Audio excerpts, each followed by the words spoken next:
So should we mute ourselves while it's going on? Yeah, it's better.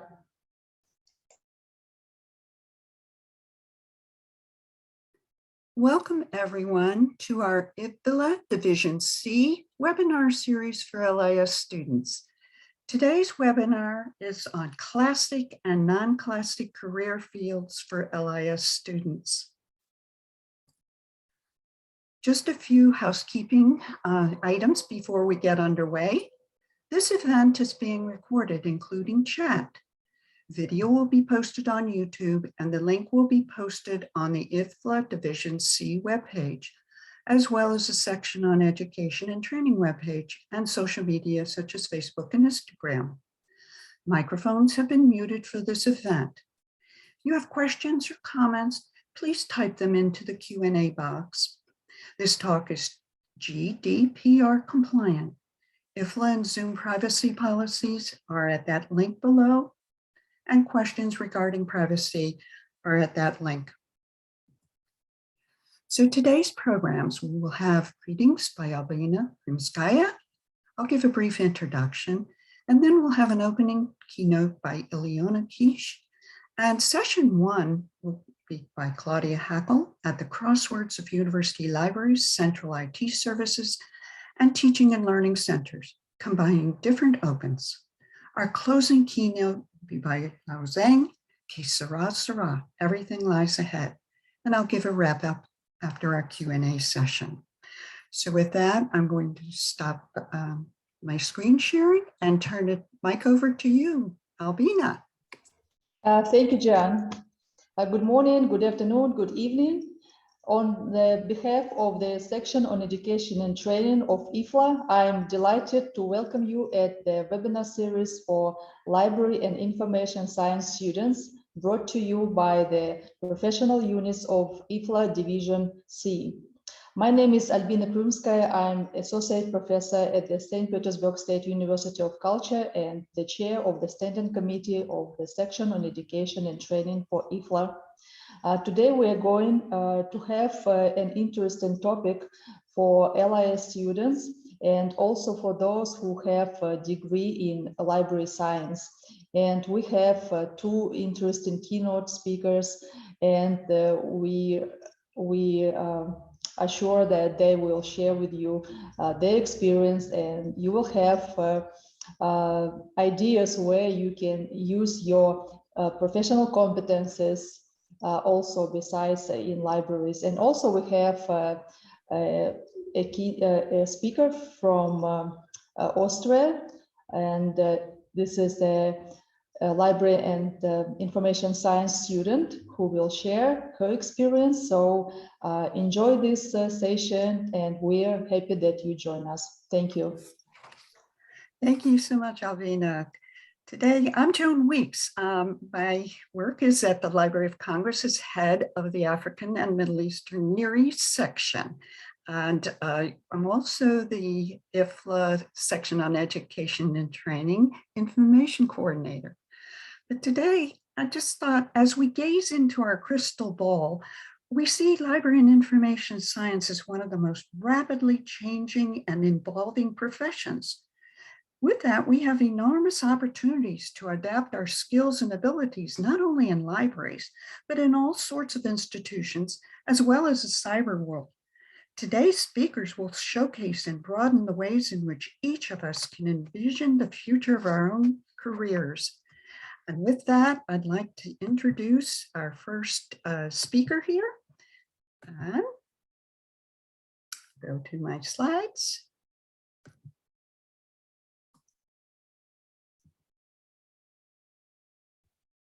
Get this to hopefully shift ahead here. Ileona Kish is going to give our opening keynote. Ileona is a library avenger. As Director of Public Libraries 2030, she aims to create a stronger European library sector through EU advocacy and network building. A former Secretary General of the Cultural Action, Ileona has extensive experience in EU advocacy and campaigning, as well as a thorough working knowledge of both operational and political functions of EU institutions. With that, Ileana, I'd like to turn the mic over to you. I'm sorry, you're on mute. I'm glad to see I'm still wearing the same glasses as in my official photograph. I'm going to keep that official photograph for the next 20 years and I'll look the same forever. Welcome everybody. So I'm being asked to speak to you a little bit about the work that we do, and please put comments or questions, or if there's something I say that you don't understand, in the chat.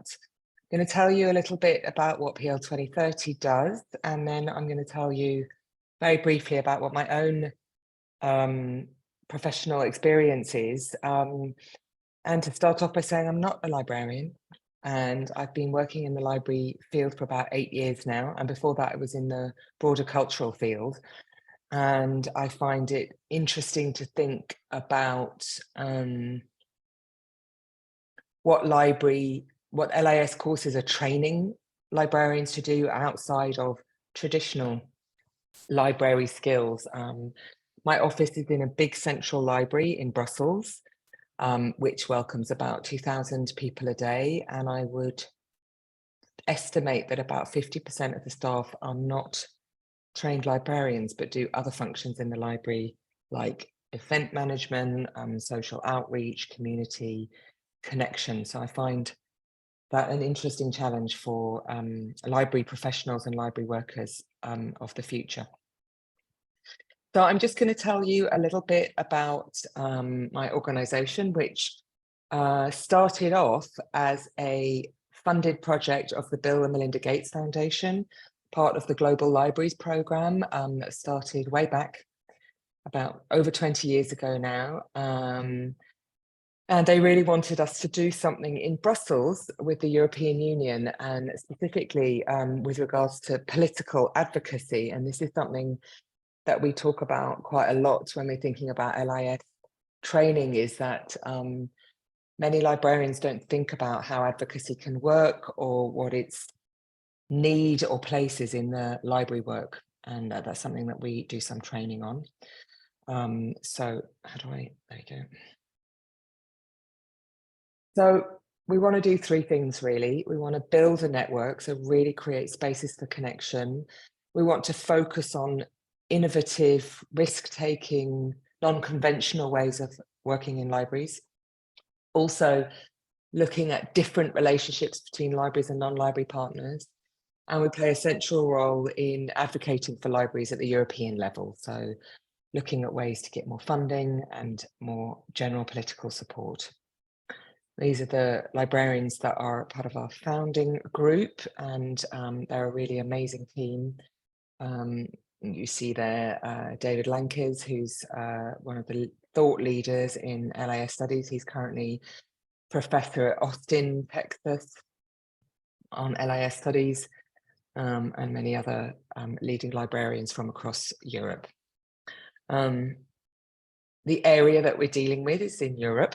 There are about 65,000 public library buildings in the EU, and they welcome about 100 million people a year, which is 1 in 5 of the European population. So that's a number that I use a lot when I'm talking with politicians to help them to understand the strength and the size of the European public environment.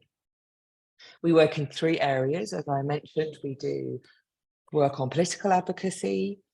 We run many projects that are funded by the European Union, and we help libraries to participate in those projects to get additional funding. And we support a network of what we call the lighthouse libraries, that are libraries that are innovative and perhaps very visible in their fields. So a couple of things we do in advocacy. We have a group that we call the MEP Library Lovers, that's members of the European Parliament, and it's one of the biggest informal groups in the European Parliament. About 1 in 7 members are in our group, and we work with them a lot when we're doing political work in the Parliament. Some of the things we do are organising exhibitions in the Parliament. This was something that we called Generation Code, which was done at the same time as an initiative called EU Code Week in the EU, and it was really showcasing all of the digital work that public libraries are doing that many people are not aware of, particularly when it comes to education and working on basic digital skills with patrons. We also have an annual programme called 60 Books for the Supper, where we ask the members to give their reading recommendations, which they love to do.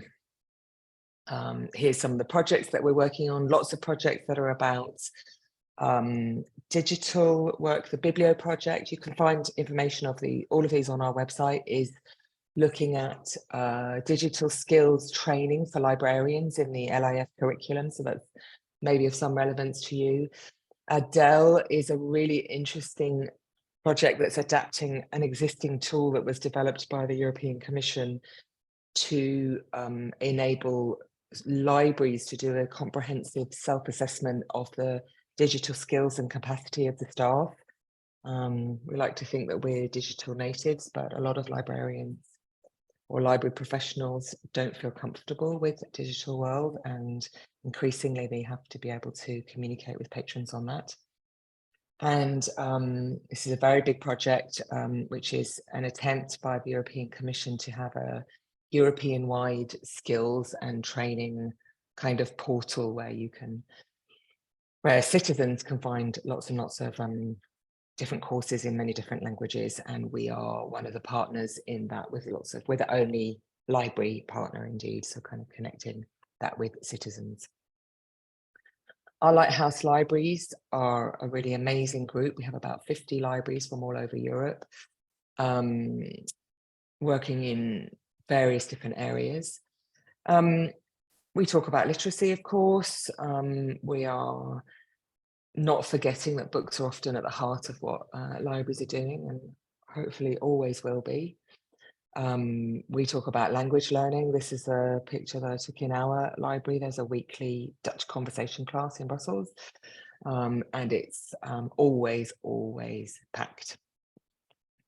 But for the next year or so, we've chosen together with our community to focus on these 3 topics, and thinking about these from 2 angles. One is looking at how these topics are changing and affecting society and citizens in society, and also thinking how are they affecting library practice, what's going to change in libraries as these things move on. So we're thinking about a 5 to 10 year outlook. You can imagine if 10 years before the internet became a thing, somebody might have been able to say, this is how the internet is going to change the way libraries do business. So just a little bit of a dive in there. Digital skills and AI, something we're already doing a lot on the basic side. Many of you may have seen or be in libraries with maker spaces or fab labs. Here, there's one, it's quite interesting, Holland. There's actually a structure that is like a kind of intermediary. It provides digital and tech services for the whole of the region that they're in, and they take them out into the streets. So there's a lot going on in the digital area, and there's a lot more to come. Sustainability, we've started to talk about a little bit more. Obviously, this is a hot topic in the world right now. The question about climate change, about energy, and many libraries have been involved in projects around the UN Sustainable Development Goals. So we're starting to dig in here. We've been working with a library in Lisbon that is building a new library space in a garden, which is going to be an eco and sustainability dedicated library space. So both from activities and collection. There's another project in Portugal that had a citywide program about the biodiversity, and this is a very small city. I think they have 3 libraries, looking at ways they can do that. And I think we often seed libraries, which is a kind of more conventional idea of, libraries sharing and bringing stuff back to each other.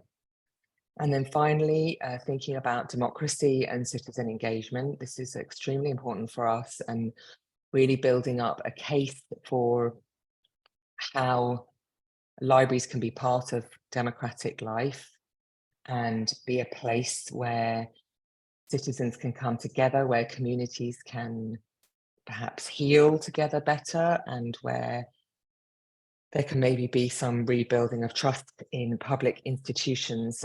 There's a lot going on in the world in this area, and libraries are starting to participate. The OECD has been developing a whole process around citizen participation in democratic institutions. We know that voting, democracy, these are things that are becoming increasingly challenging. So how can regular citizens feel part of democratic life? The European Commission has set up something on participatory and deliberative democracy, and we've actually prepared a toolkit with them, which we published this year, on how public libraries can host and support participatory events.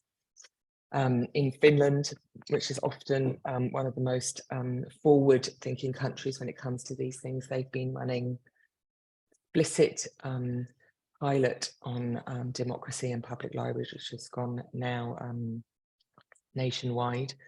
So we're looking for outcomes there. And then finally, we help to initiate a new fund for public libraries that are working in citizen engagements. There's quite some significant amount of money there. So that's a very, very fast overview of what we're doing in Public Libraries 2030 in Brussels. We love what we do. We're often an organisation that's a bridge between the library world, the political world, or other partners. We're doing a project with Google at the moment around technical development, and it's extremely interesting for us. My own career path started with an undergraduate degree in literature. I did English and European literature, so I kind of always knew I wanted to be in that area, but life took me to Brussels, and I ended up training to become almost a professional advocate, really, and I ran a cultural advocacy association for a very long time, so representing theatres, representing opera, music, across the board, looking at ways to defend the value of the arts and the humanities. And then I moved over to libraries, which I'm really, really enjoying. And what I know is that LI students can bring a lot into a lot of different fields, but also if they're working in libraries, I'm really hoping that the LIS courses are broadening out beyond conventional librarian skills into fields such as advocacy, community outreach, citizen engagement, and being able to engage with some of these broader topics from the library, because the library is a mirror of the community that it serves. So I'm going to stop there. I can't see anybody, but if people have questions or they want to put something in the chat, I'm happy to answer them. I won't stay for the whole seminar, but I'm happy to take a few questions. Thank you so much, Ileana, for all these brilliant, exciting new initiatives that are really very forward-thinking. And just Albina posed one quick question here. I think we'll have most of the questions at the end, but she wanted to know what education you had and why did you decide to enter the library field? So I did an undergraduate in literature. So, like many people, I was a big reader and I always loved that. But really, I came through a political route because I'd spent a long time as a cultural advocate, and then I was headhunted by the Gates Foundation to set up this organization in Brussels. And I had the right combination of knowledge and skills. I needed to know how the EU worked. And as I say, that bridging function. That's great. That the flexibility and adaptability and I'm calling it looking at your white space where all of your skill set can fit in. Wonderful. Right, exactly. Yeah, it takes time. Yeah. Suzanne says, what advice would you give people? Yeah, I don't know. I mean, you know, it's hard for me to say because I didn't train to be in a profession, you know. So I suppose if you're coming into LIS studies, and what are you bringing into that in terms of desire and ambition, that I think, you know, the world of work is very different now. And I would say that, you know, if you want to work in a library and you're able to work in a library, try and be one of those open-minded, progressive thinkers that we're working with. We appreciate them so much. They're people who don't say, oh, I can't do that. I wouldn't do that in a library. Oh no, libraries can't do that. But sure, let's think about it. Is this relevant for the community that I serve? That's I would, you know, openness openness of mind, you know, and perhaps understanding that the library, you know, libraries are changing and they need to change to stay relevant and to survive. Yeah, and I'd add on, we need to stay relevant too. And Right. Alvina liked the comment about the library as the mirror of the community. So thank you for that. Yeah. And I think we'll go ahead and move on to our session one speaker. So with that, I'm going to bring up my screen again. And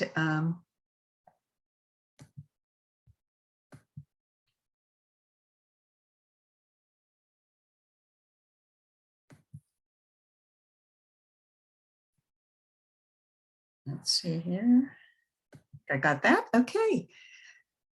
So our session on first session is going to be presented by Claudia Hackel.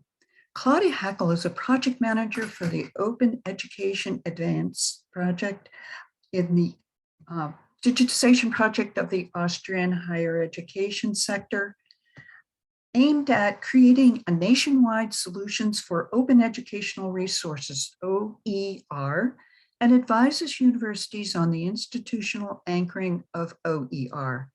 She is also part of the Center for Teaching and Learning at the University of Vienna with a focus on digital teaching, which offers media, didactic qualification, and support services for teaching faculty. At the University of Vienna, she is also currently completing the Master of Library and Information Studies course as a student. At the Crossroads of University Libraries, her topic today will be at the crossroads of university libraries, central IT services, and teaching and learning centers, combining different opens. So with that, I would like to turn it over to you, Claudia. Thank you for the quick introduction. I will just share my screen now so you can all see the slides that I've prepared. Let's see, it should work. It works, right? Great. So hello, everyone.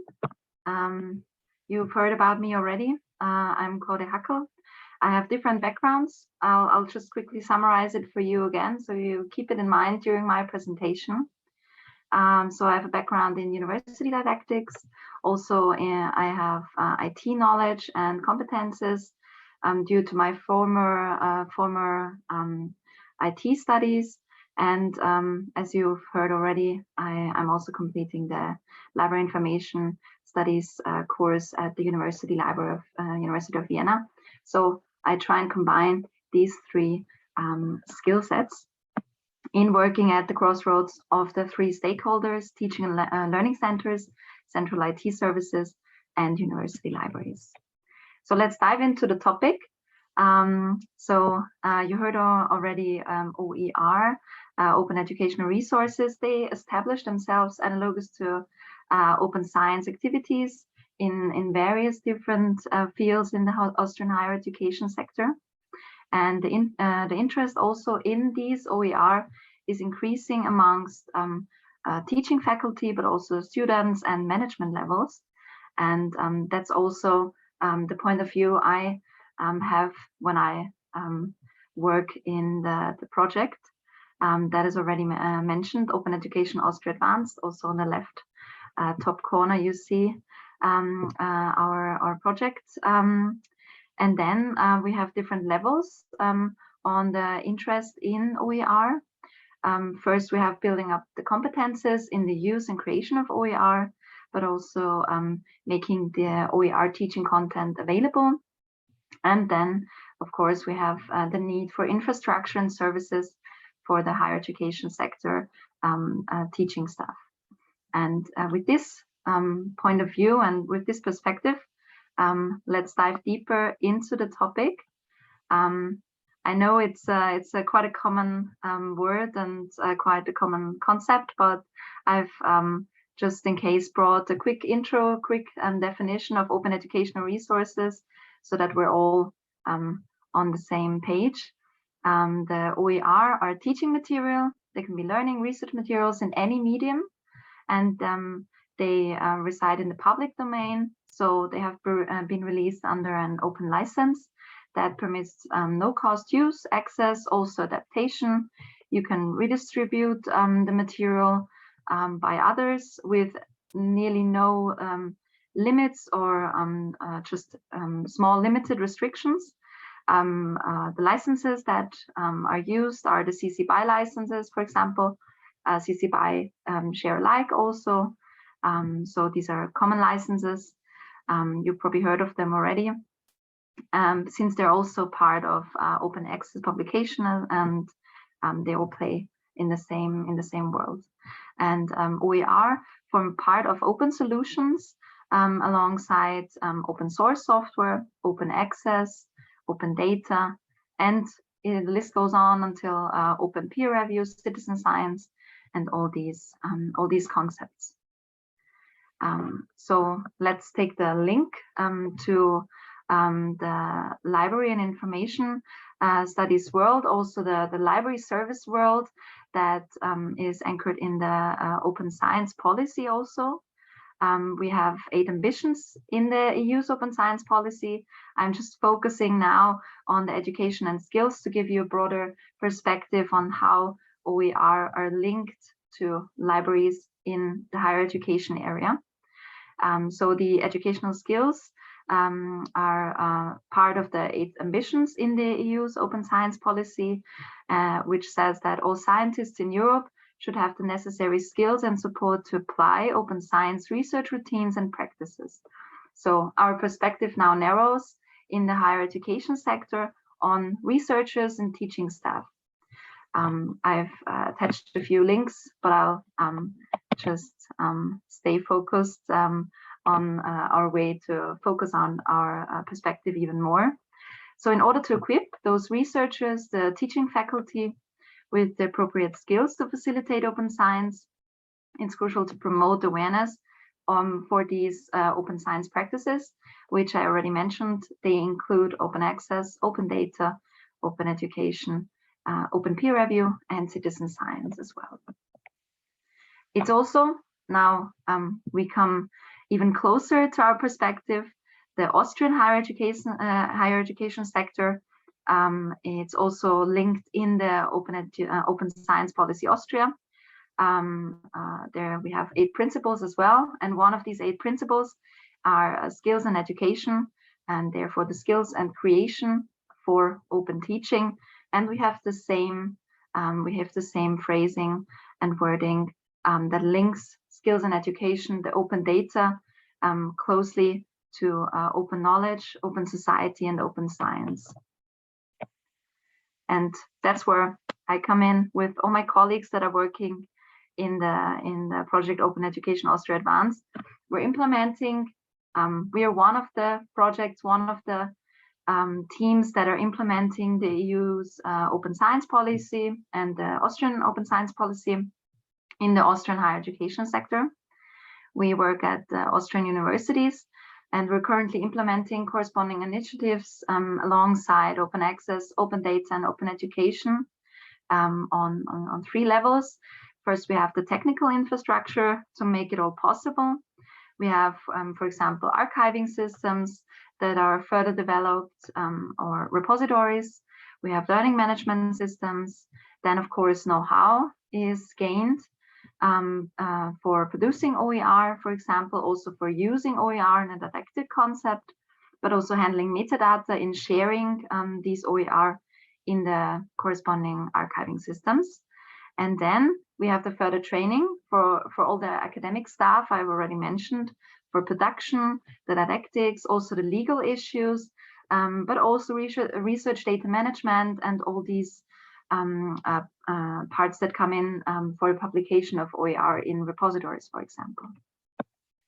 And therefore, we're part of initiatives in the Austrian higher education sector to actively change the digital change, actively shape the digital change and improve the quality of higher education with digital technologies that can be used for these OER. We're opening up and expanding access to science as well with producing OER, and then also trying to make the workflows at university better and more efficient to support the teaching faculty even better. And we try to keep the requirements of digital teaching in mind, open education, open data, open access. And what that means, we'll see in a few slides. So now you have the nationwide perspective. We're also a nationwide project where I'm working at. So you can get a better look into what our team is. We are at different universities. So University of Vienna is one of them, University of Innsbruck, Technical University of Graz, or University of Graz are also in the project. And at all these universities, we have people from teaching and learning centers, central IT services, and university libraries that are working on the project's objectives. I'll come into on the next slide. And we're all contributing to the free use of educational content from teaching on the different levels and with our different perspectives. So we try and establish open practices. And what are we working on exactly? So I've already mentioned the different levels that are important or interested in the OER world. So one of them is a meta search engine, the OER Hub, where you can search for OER from the higher education sector. So one, the OER Hub is built, further developed, but also repository after repository is being connected to that OER Hub. And in that working package, there are different people involved in university libraries, but also at the central IT services to make it possible. Then we have the local infrastructures such as learning management system, repositories, all kinds of local infrastructure that is being created and further developed at the partner universities.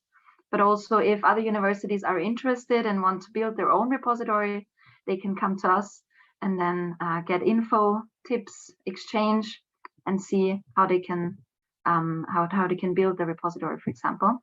Then, of course, we have the freely accessible qualification offers for OER and everything that goes alongside OER. We then have an OER certification for universities and teachers. So we came up with the concept how to certify the competences. And this is what we're trying out at the moment and see if it works, how it works best, and how universities can be supported best. Also, OER production is going on. We think about the workflow, who is involved, which stakeholder. Many teaching and learning centers are involved in OER production, but also in some universities, university libraries are more involved in the OER production, for example. So we're always accessing which stakeholder is involved in OER production, and we'll see how we can make the workflow more efficient. Also, in terms of legal issues, we have an OER FAQ service that you can hand in legal questions for OER to get more info as a teaching staff. And then throughout of that, which is my part in the project, is the knowledge transfer and the dissemination between the participating and the interested universities to see what stakeholders should be brought to the table when there is the need of a local infrastructure that should be created, for example, or other topics. So that goes throughout all the project objectives. And what it means exactly to work at the crossroads of these three stakeholders, the teaching and learning centers, the university libraries, and the central IT services. We'll have a look now. So let's say we have OER services at the crossroads of these three stakeholders. I will bring your perspective on University of Vienna, which is where I'm working at, to give you a better insight on in which parts you as a LIS student, for example, could work or could maybe look out for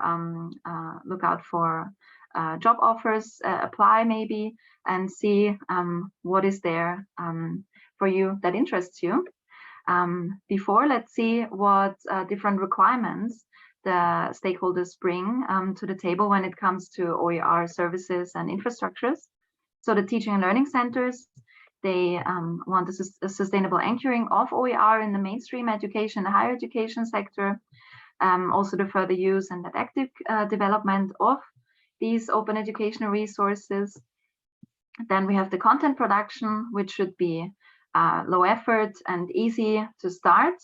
Also raise awareness of OER among teaching faculty, maybe through internal university training programs or other services.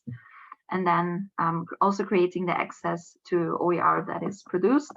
And in terms of policies, since I started with the open science policy, it's also the institutional OER policies where there are a few already published in the Austrian higher education sector to give a legal frame to OER for teaching staff.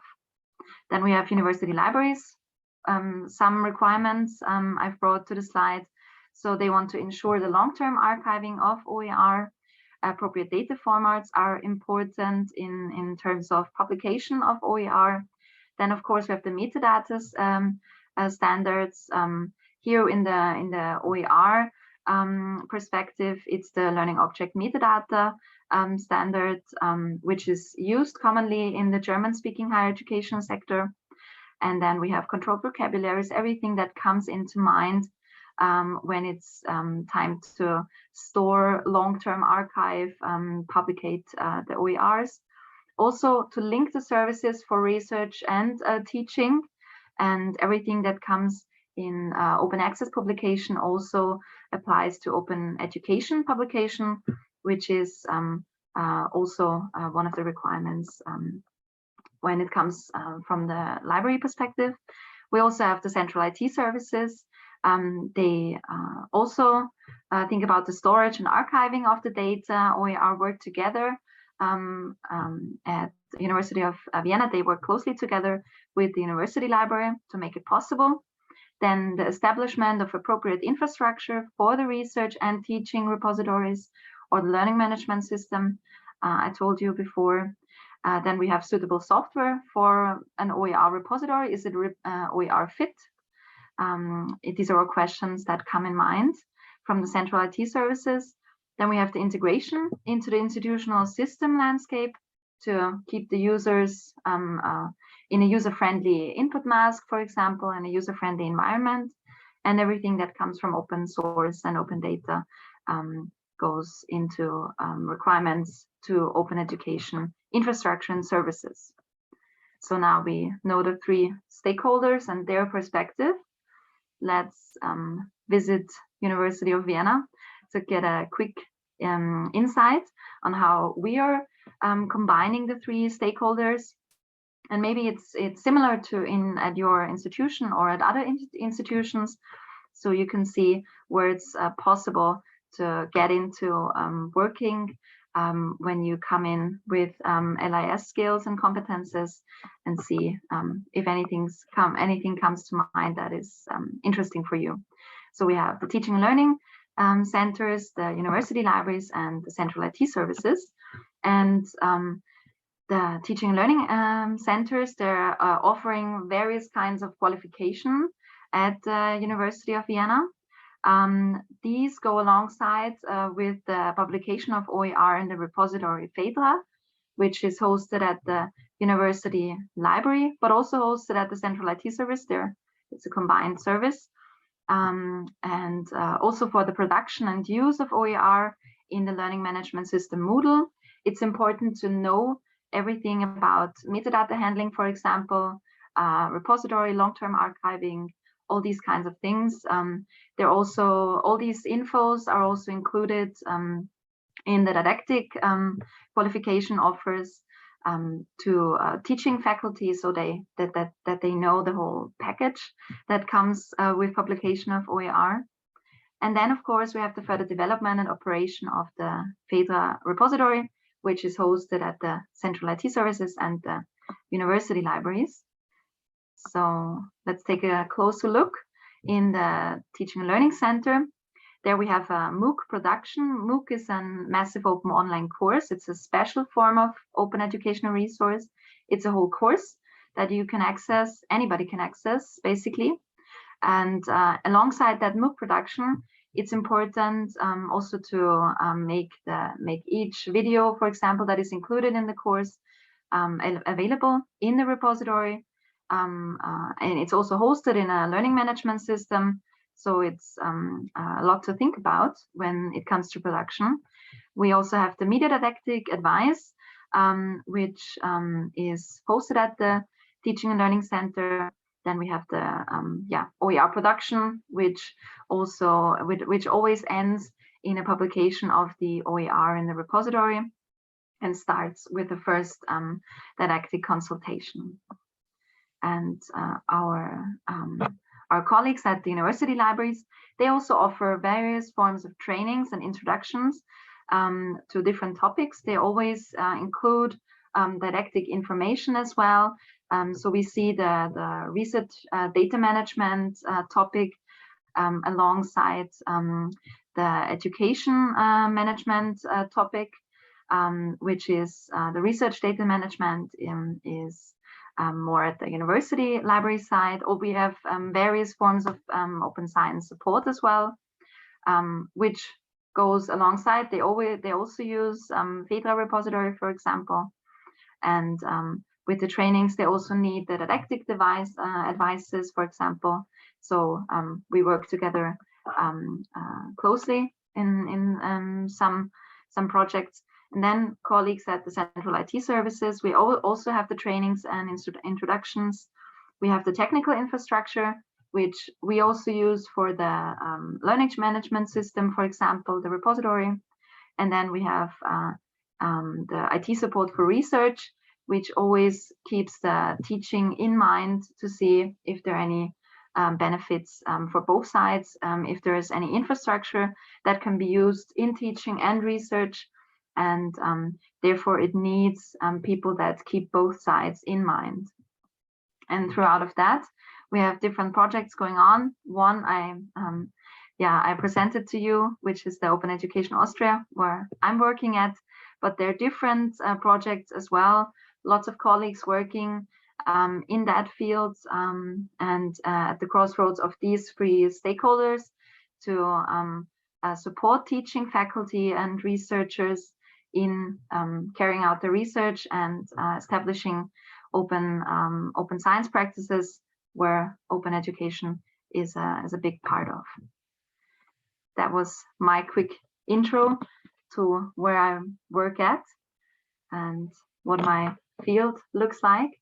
If you have any further questions, I'm happy to ask. It's an amazing proliferation of all sorts of resources and coordinated through OER, but it's so many ways that people could engage with this. It's how many people do you think are actively involved in this? It just seems like it's so many. Is it extending beyond other universities? It looks like it's pretty comprehensive all over Austria. Yeah, it would be an interesting task to sum up, even at University of Vienna, who is involved in there, since it's the media didactic experts at the Center for Teaching and Learning, then the media production experts. We have the university library experts, the repository specialists, which are at the central IT services as well. So I can't really name a number, but it's a lot of people. Only Well, at the University of Vienna. well, thank you so much for this very, very eye-opening presentation about all the different ways that I'm just looking at how does this, it's great that it's all centrally coordinated because you are bringing a lot of different disparate areas together in very, very interesting ways. So thank you very much. And I think we'll go ahead and move forward to our closing keynote presentation. And with that, I'd like to share my screen again.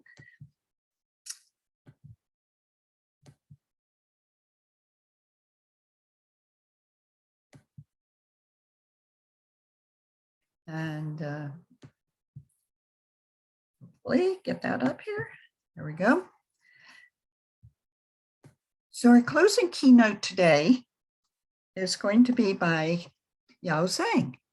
Yao Zhang is an assistant professor in the Department of Information Resource Management Business School at Nanking University. She has her bachelor's degree in English, master's degree in multilingual information management, and a doctoral degree in library and information science. She worked as an information specialist in USC Columbia Business Incubator and a research fellow in the Arnold School of Public Health at the University of South Carolina and the School of Information at Kent State University. Her research focus is on information behavior and ICT adaptation in health management. And her title of the presentation, Que sera, sera, everything lies ahead. So with that, Yao, I'd like to hand the mic over to you. Thank you, Mrs. Weeks. Let me just share my screen.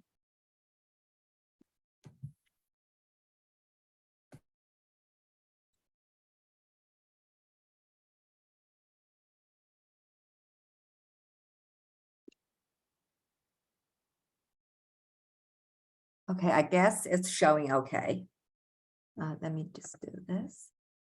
Oh, thank you very much for inviting me for this wonderful webinar. I've heard a lot from our previous speakers, and I'm very glad to be here, quite honored. My name is Yao Zhang, and I now work at Nanking University as assistant professor. Frankly speaking, I don't have much experience to share. So I'd like to talk about what I have experienced to bring me into this road. So far, I feel very good about my career.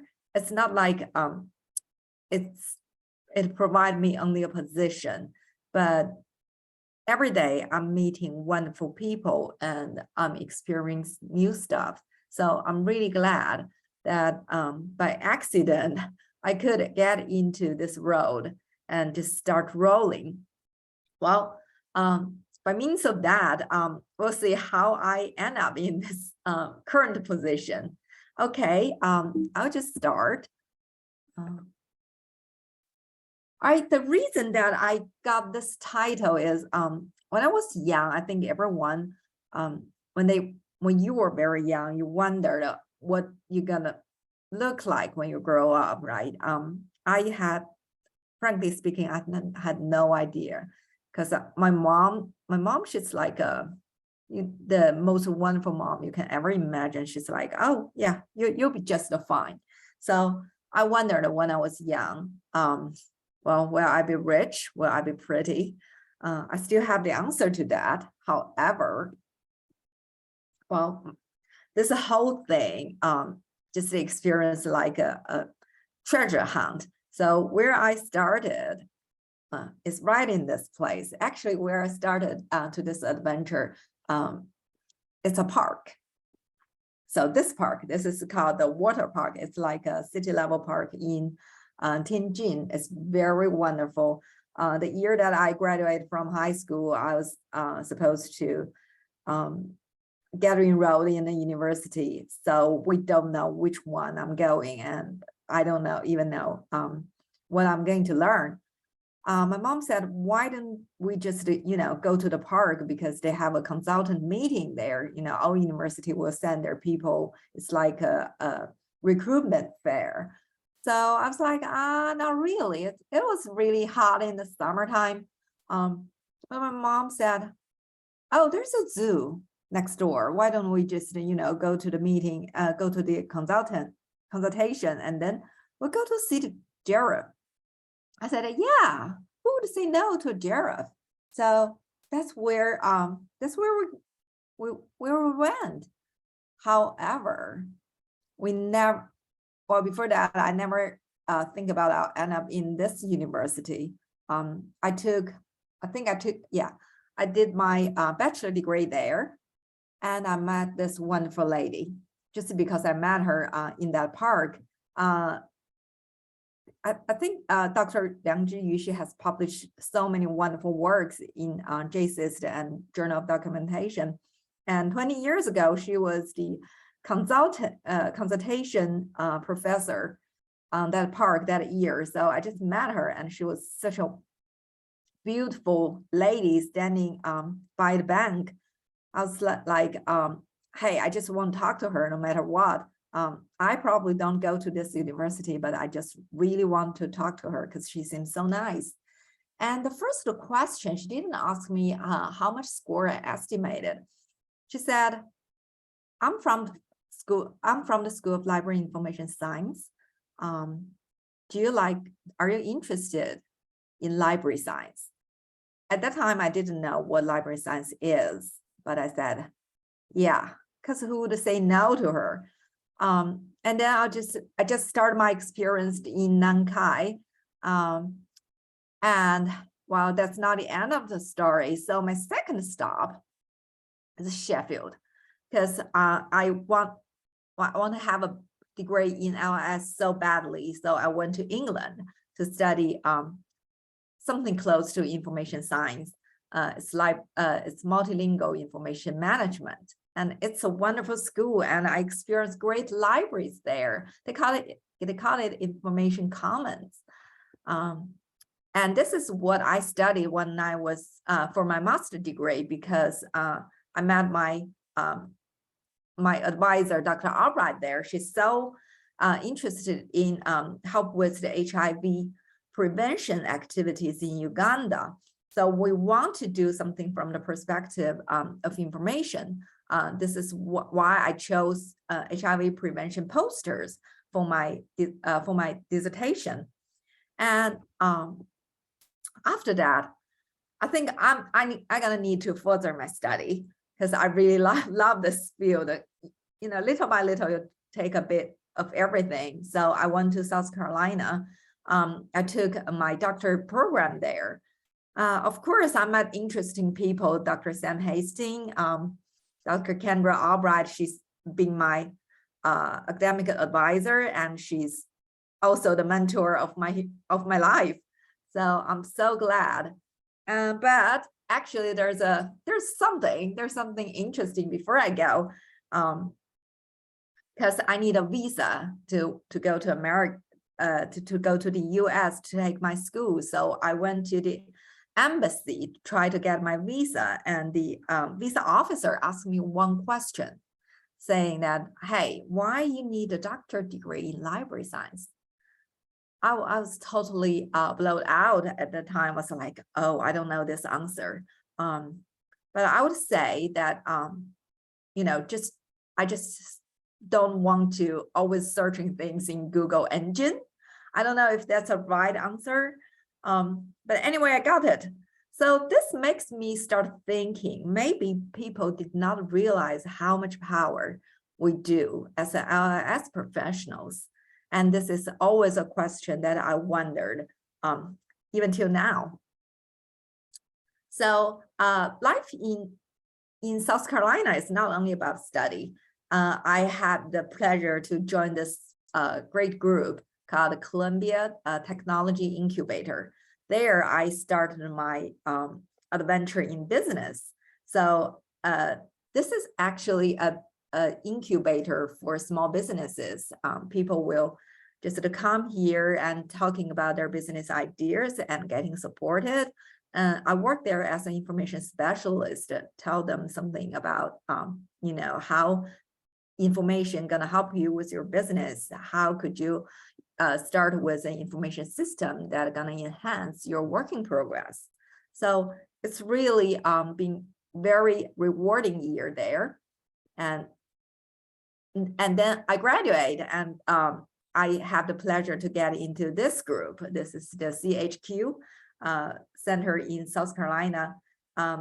Actually, they work on public health issues, especially for HIV prevention in South China and also in African countries. These are my group members. After that, I moved to Kent State Universities. These are my group because they want some people that have experience in knowledge management. I was like, okay, why not me? And plus, I really love this place. All these wonderful colleagues. Every day, they would just bump into your office saying, hey, y'all, do you want to do this? It's like I got 1,000 inspiration ideas every day. It's so hard to turn them down. And here, this is Dr. Kendra Albright, my advisor. She's always tell me that, you know, Yao, a doctorate degree is never about subjects. It's a degree of what are you thinking. So I kind of been very lucky that since I entered this field, nobody has ever told me, no, you can't. I always got this encouraging remarks. It's like, yes, you can do that. Why not? I guess this is one of the reasons that I could move on here. Oh, plus this is something I want to show you. While I was in Canada, I got so many help and great ideas from people around me. This is, I think it's a sock, a little sock that the first sock I knitted. We eventually donated for to the single mother groups. I mean, I don't even know which one is more rewarding, you know, get a doctorate degree or, you know, help people do something. Okay, after that, I moved back to Nankai. This is the first class I took as my LIS group. I'm their supervisor now. They surprised me every day, even today. You know, they designed this wonderful slides for social media impact. And I was like, hey, and I could never do that when I was in their age. And this is them making a welcoming event for all the teachers who's gonna teach them. All right.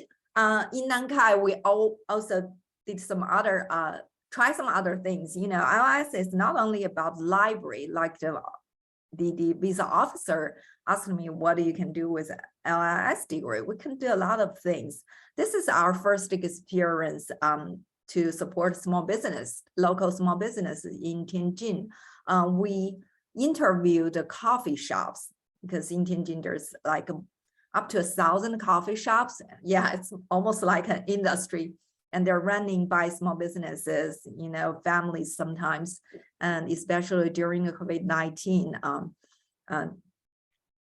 you know, the business sometimes does not go very well. So we want to do some research and trying to figure out if there's any strategic planning we could do for the small businesses. These are me and my student.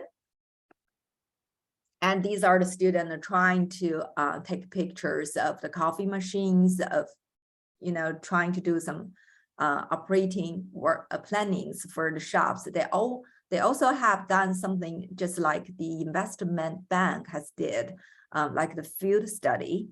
They will sit there, you know, counting on the customers and trying to find the sources of the coffee beans. And I think they're trying to get some knowledge from this whole chain of coffee business, which they did greatly. Okay, here I want to show you some statistics. I know, I mean, sometimes statistics can be boring, but this is the data that my student, Dr. Miss Jia Cui, who helped me to collect. we actually did some literature review, and this is a new lately published paper talking about the trend of the labor market demand in China for LIS students. What you can see is the here are the numbers of students that had been recruited by government and public sections, and also I think it also including hospitals. It's a good paper, but it's showing us that there's a big trend. There's a big need for LS people, but for this graphics, it's still like the positions in libraries, in archivals, in information management.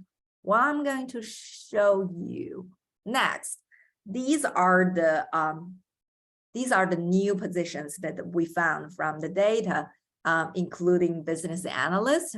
Yes, they're recruiting business analysts from our field, and marketing researcher, the IP manager, information property, and also production manager. Here is it's a new title that I've never heard it before. It's called a service system researcher. I think people have realized how important LIS people could be, providing something for help for them to do the decision making. And this is the class that I just completed last week. This is the MBA course I teach called the Structure of the Big Data.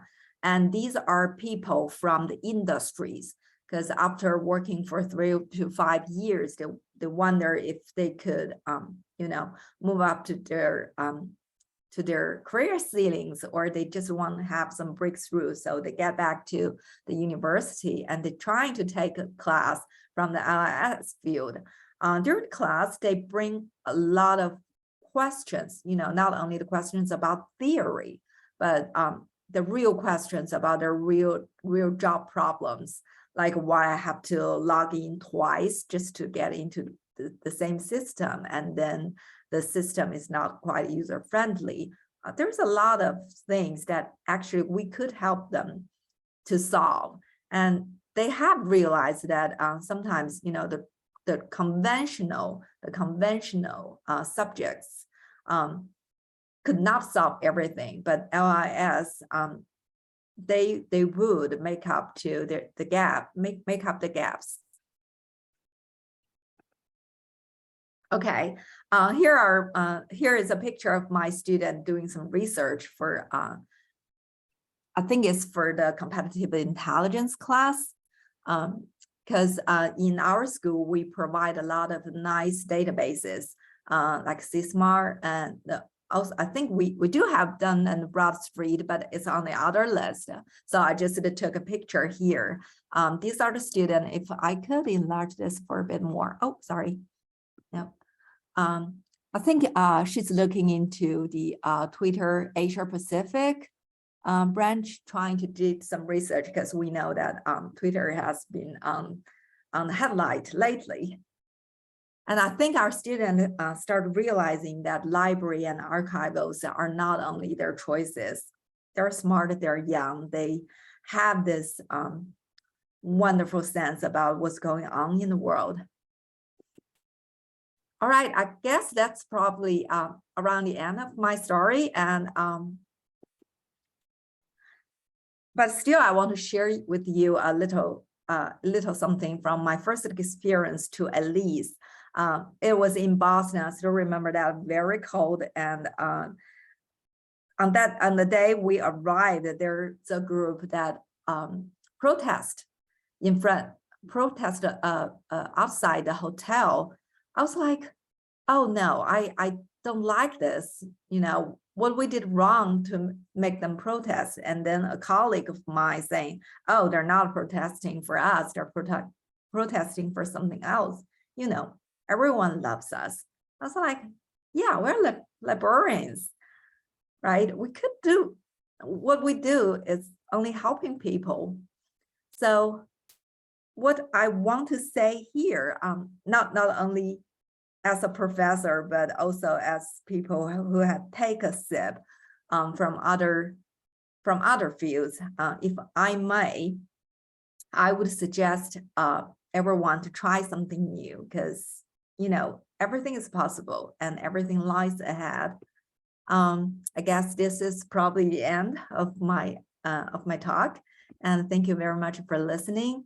And I also would like to give a special thanks for my student, Ms. Jiaying Cui, for helping collecting all this data and also being a reckless LIS lover. Thank you for having faith in us. Thank you very much.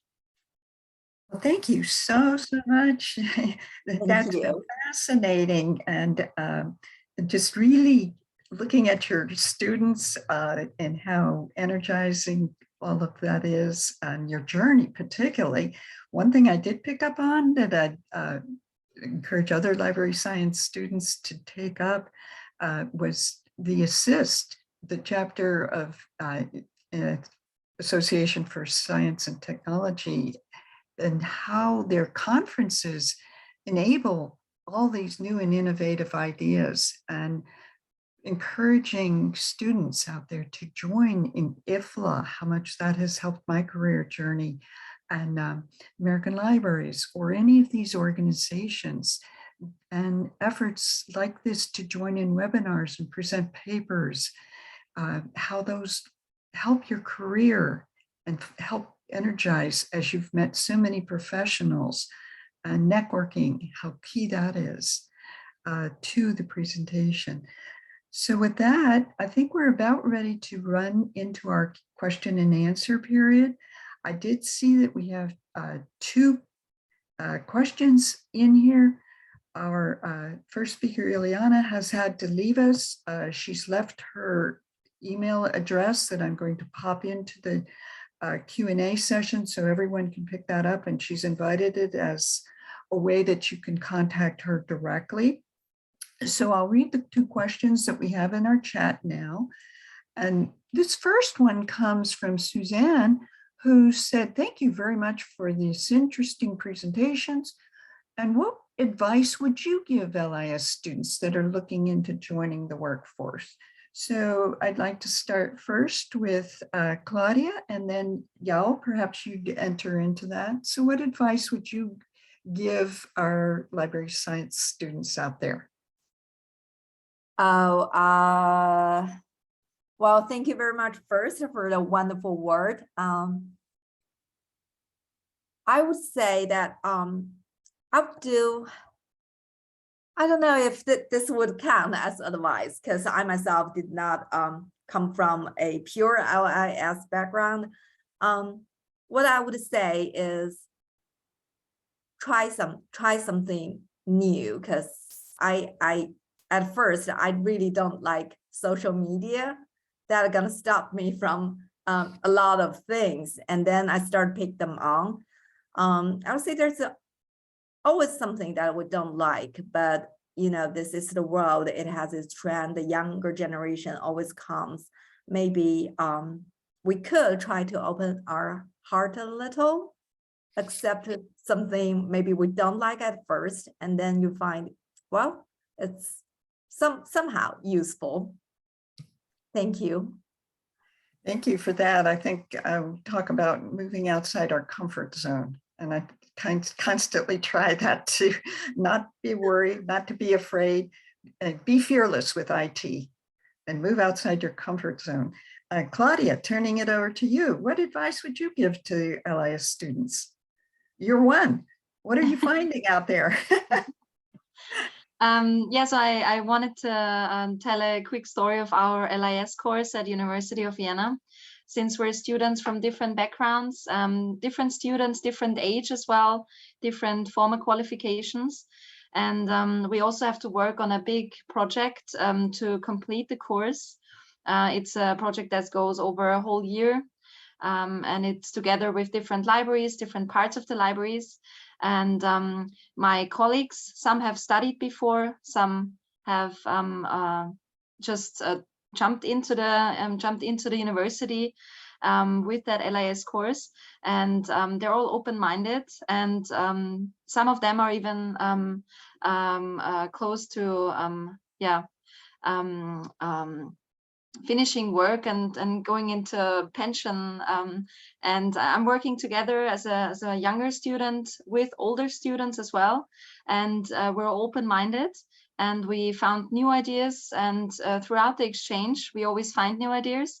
And throughout our project, for my colleagues and me, we found new ideas that may be also part of University of Vienna services soon. So we could really make changes that will be visible for the researchers and teaching staff. So I would say it's never too late to start something new. That's excellent advice. It is never too late. And that's part of my thing too about this is changing so rapidly that we have to employ lifelong learning every day, being out there and being forward thinking and learning new technology, new skill sets, because it is evolving so quickly. I looked at some of your students, and I thought, their world is going to be completely different from what we envision. How could we envision doing these kind of webinars in Zoom like this even 5 or 6 years ago? It wouldn't have been like this at all. So well done with that. Our next question is for you, Yao. Could you explain your example with the scorpion and the spider in the context of the LIS field, please? We saw that image of the scorpion and the spider. Oh, I don't know what that kind of related to. How that. oh, thank you. That is actually a poster, a French poster for HIV awareness. Because at that time, this is like back into 15 years ago, people did not have this much knowledge about HIV. They think they have this stereotypes saying, this is a poor people disease, and this is like only caused by African American. So such stereotypes, and this kind of presentation is trying to deliver message through image, information, and telling people that even you're someone white, rich, living in really wonderful apartment, kind of like having a nice background, it does not stop you from getting the disease. It's more like a social activity to cause people's awareness. So this is what we can do with our professional knowledge, because we know how to deliver information effectively and let people understand it better. Thank you for that explanation. I have kind of covered what we have here. So just asking both of you, when you look in your crystal ball, where do you see your pathway moving forward? And that kind of can round out with where mine may go, but just kind of looking, you gave us wonderful ideas and presentations, but we always have to be kind of looking ahead to the future. Where are we heading? So Yao, I'll let you start off on that. Where would you think? Yes, ma'am. Very good question. Wow. Actually, I've been thinking 2 hours ago, should I quit this current job and start my own business? Because that idea always wandered around me. Kendra, my advisor, and also it's like my mother, we always talk. She always said I have the potential, and I kind of feel that, but I really love my current job, love my student, my university. So I wouldn't say when from the crystal ball, I would see myself end up. I would try to put it as through the crystal ball. I would see myself starting a path in business. I wonder if that's an acceptable answer. Well, that's very interesting. I kind of experiment myself in trying things out in different ways in the profession. So business, you can see what opportunities might be out there to start in that kind of pathway. either through an organizational situation that you're in now. Kendra is fantastic. Kendra Albright, that you're mentioning so much. She was the chair of our section on education and training, and has made the career changes several times. And that would be another model that we say, okay, you start out in this, but looking into your future. And I've certainly done that too. So turning it over to Claudia, where do you see yourself moving now that you're doing this studies in library and information science? So I've introduced you to my work of field, and it's the OER, a big part of the open science policy, also on European level. I also get some insights in the different European open science cloud activities in the task forces, and see what the research infrastructure is going to be looking like, which is what the functions will be looking like, what there is developed in the research area. And it would be wonderful to be also involved on a European level with the teaching infrastructure and teaching service, but also bring it back to the University of Vienna, or maybe also being part of forming the pathway together with my team, with all the colleagues that stand behind all the stakeholders, all the different parts of our project. So it would be wonderful to form the pathway as well. We're kind of already one of the first ones, the first projects that involve the three stakeholders, the teaching learning centers, the central IT services, and the university libraries in the context of OER. So we're already forming a pathway, and we're showing solutions that are possible. And it would be wonderful to engage even more with other countries. We've started an intense connection with the German-speaking higher education sector, but it would be wonderful to open a European-wide discussion on that. Well, that's very fascinating, because yes, the European Union, of course, I think helps forward think that idea to how it could be integrated with other countries. Which sector do you tend to? I see those three sectors. Yeah. And which one is, the teaching and learning, or the IT, or the library? Which one do you think is kind of where you would like to focus? So since I'm working in the Center for Teaching and Learning, so the Teaching and Learning Center, my main focus is on the e-learning, the higher education didactics. The IT and the university library will always be a part of my daily work. Since if I offer a OER qualification course, for example, I always include research data management and all the topics that come alongside, since they're for research, but they also can be applied for teaching. The teaching and training is my favorite part of my day-to-day job. And yeah, depending on where, but right now I'm really happy to work with all the teaching faculty, and then introducing them to the new topics, and then kind of also handing them over to the other experts, other trainings, further offers, so that they can find their pathway. Yeah. That's excellent. I certainly have morphed my career through the coming into library and information science much later. I started out as a Peace Corps volunteer in Turkey, and then did a master's in international studies of the Middle East with a Turkic concentration, and worked with Turkish associations. And finally, there was a public affairs position at the Library of Congress, and I took that, but it wasn't, wow, the Library of Congress. I started in the library science master's program and fell in love with computer technology, and took all the IT courses. And right when I finished, they were coming up with this huge integrated library system. And I also had a master's in education along the way. So I became this computer instruction librarian and taught so many IT courses, fell in love with that, web design, the whole prolifera of things.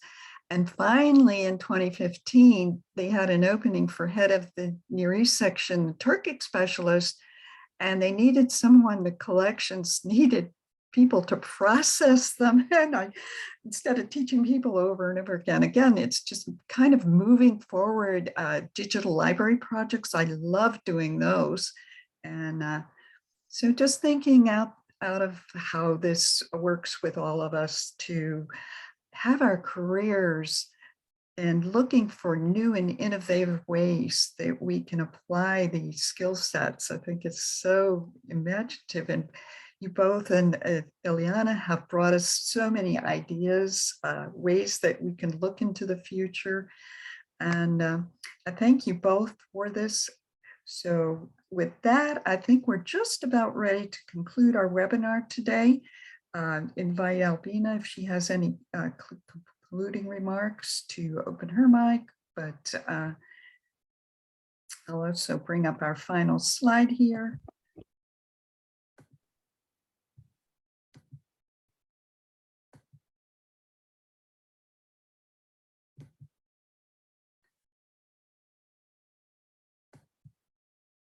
So thank you for participating in our presentations today. And please check out our other IFLA events at this web link, just ifla.org events, and visit our division webpage to find out more.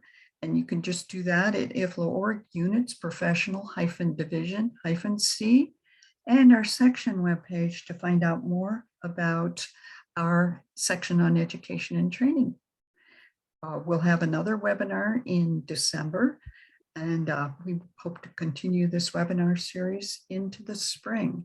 So thank you all for participating today, and we'll look forward to seeing everyone in future webinars.